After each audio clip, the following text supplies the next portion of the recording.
Following the trail of spice shipments, we made our way up to Nunavut Bay, Canada, the secret hub of Jean Bisson's shipping empire. As a young man, he trekked across Canada to strike it rich during the gold rush of 1852. An avid prospector, he took some chances and ended up buried alive in an avalanche.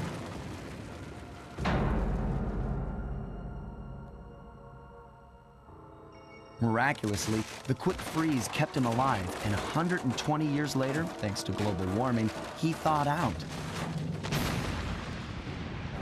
A product of his time, he dreams of taming the wild north, damming every river and chopping down all the trees, with progress delivered at the sharp end of an axe. Shipping spice for the Claw Gang proved a lucrative way to bankroll his one-man war against nature. And yet, I have to feel a little sorry for him. He's just a normal guy from the 1850s. Back in his day, he'd be a hero, but today, he's a villain. Either way, that man's got more than his fair share of the Clockwerk parts. What a low-tech guy like Jean Bisson is doing with robot parts is a mystery. I almost don't want to know. But as always, it's only a matter of time before I find out.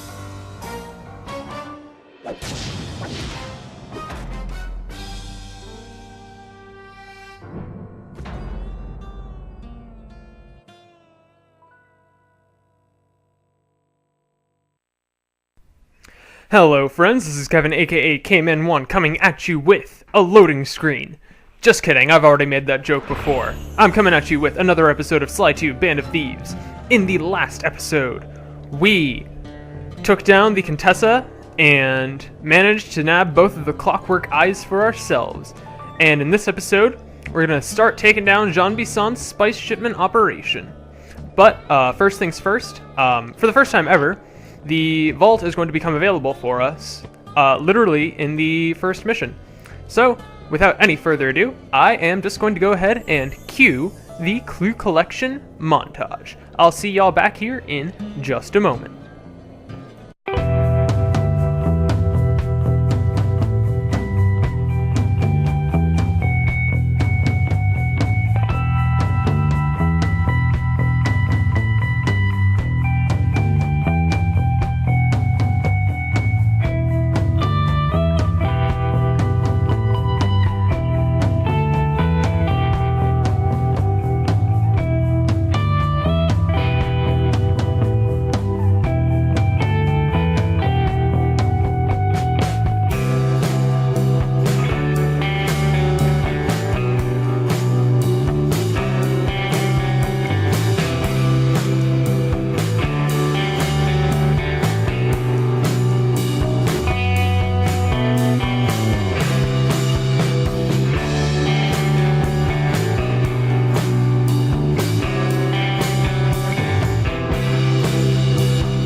Alright, and we're back.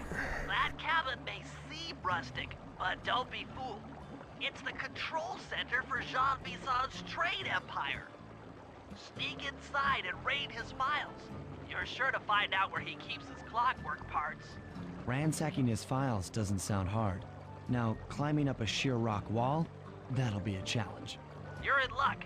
Before Jean Bisson took over, this used to be a popular destination for rock climbers. Some of their old wall hooks are still around. I'm guessing I just jump and hit the circle button to latch on. That's right. And remember to lean back before you spring off the hook. You'll get more altitude. Thanks for the tip. I'll give it a try. Alright, and yeah, this is the introduction of wall hooks, their first appearance in the series.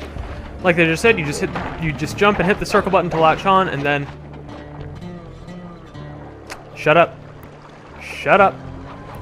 You jump and hit the circle button to latch on, and then you can pull back with the left analog stick, and then you just jump up, and everything works out very nicely for you. Anyways, let's just go ahead and gain some intel.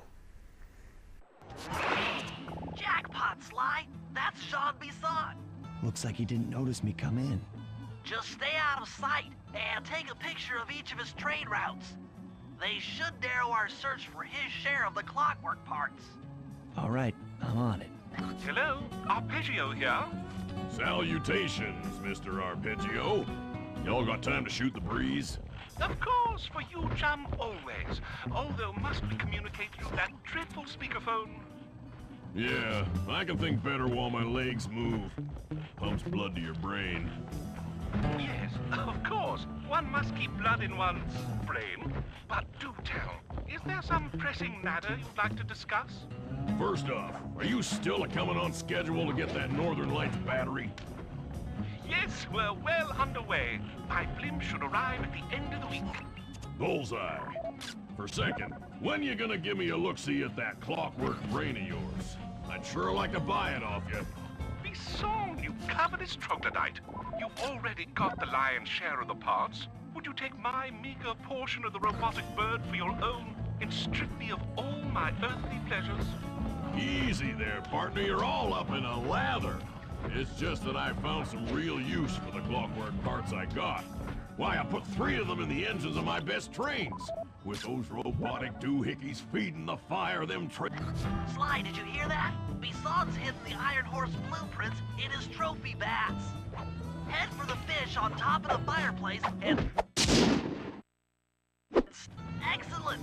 Now get out of that cabin before you're spotted. Sounds like you're making capital use of your share of the robotic loot. But for now, the clockwork brain stays with me on the blimp. Although, when I arrive to pick up the Northern Lights battery, I might be persuaded to give you a peek. That'll do fine. By the way, you ready to giddy up into KOE for the final hoedown?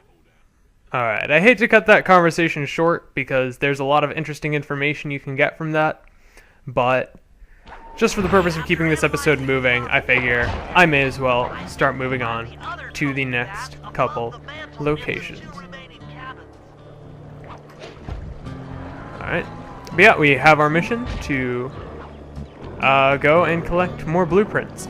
So this is basically where we're going to be getting the vault. I don't remember which cabin it is exactly, but I know it is one of these next 2 cabins that contains it.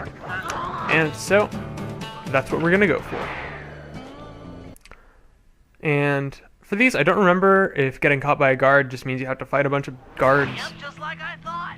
Get to the Or- fish above the mantle and steal those blueprints. I don't know. Let's find out. Do I, like, lose the mission? Okay, no, I just have to fight the guards. Easy peasy.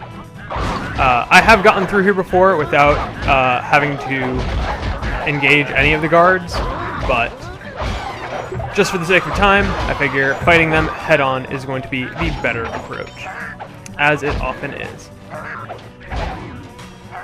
And one more hit should... How many hits are you going to take, guy?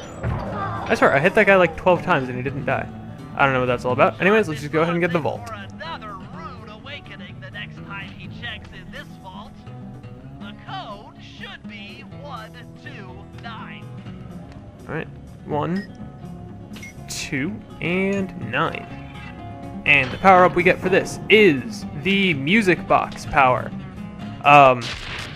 This is a sly move where basically You've got the music Um, box move. it's kind of like the alarm clock, except I'm pretty sure it makes guards go to sleep.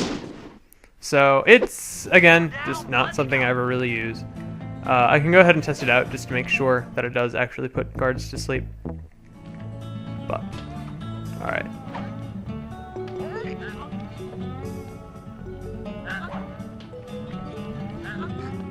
Alright, yeah, it functions like an alarm clock, but it also puts them to sleep. So it's kind of more useful than the alarm clock in that regard. But I'm pretty sure it takes up more of the power meter, and yeah, putting guards to sleep honestly isn't that useful all the time. But I can see how you would make very good use of this if you were to enjoy that sort of playstyle. But anyways, since this is one of the bigger areas, and you know, just a bunch of running on screen isn't the most exciting thing in the world to watch, I think I'm just going to go ahead and cut ahead to the next cabin. And we're back. Ugh. But yeah, this is like a really huge area, and so finding the clues, I was pretty surprised with how fast I was able to do it. But there was one that just... Attention all cabin guards. I've heard tell from the boys at Ponderosa Cabin there's someone been at my hidden blueprints. Everyone stay sharp. This ain't no summer camp. I don't pay you boys to... Exceptional work, Sly. That's the What last of the in the blueprints. world? It just shot me up in the air. Alright, but you really don't want to get caught here because then you'll be in a fight with a bunch of flashlight guards, and flashlight guards are a lot harder to fight head-on than normal guards. But anyways, if I'm mistaken on leaving here, do we automatically complete the job? Armed No, with apparently all not. 3 blueprints, we should be able to isolate and track the Iron Horse trains through that satellite dish. Top of the mountain, huh? Shouldn't take long. Alright. And like Sly said, climbing to the top of the mountain really doesn't take too terribly long of a time. So I'll go ahead and do this on screen. Just cause I can. Alright, and I know I said this power was useless literally 2 seconds ago, but I'm gonna use it just to save time. Yeah, that's definitely one way you can. Be the only way up. Keep an eye And- out for those rock climber wolves. I'm so bad at this game. Might be useful. Oh my goodness. Alright, I'm not gonna bother cutting because it's such a short distance, but wow, I can't believe I failed that jump so hard. Alright, let's get it right this time. Alright. And wall hooks can be kind of weird because some of them are angled off to the side like that. And so you gotta be kind of careful about how you use them all the time. And you could grab this bell. Well, I'd say you could, but you actually can't because you're in the middle of a mission. This is great. We've got total access to the train's GPS system. It's all on my computer. Head back to the safe house. I'll crunch some numbers and give you and Murray the rundown.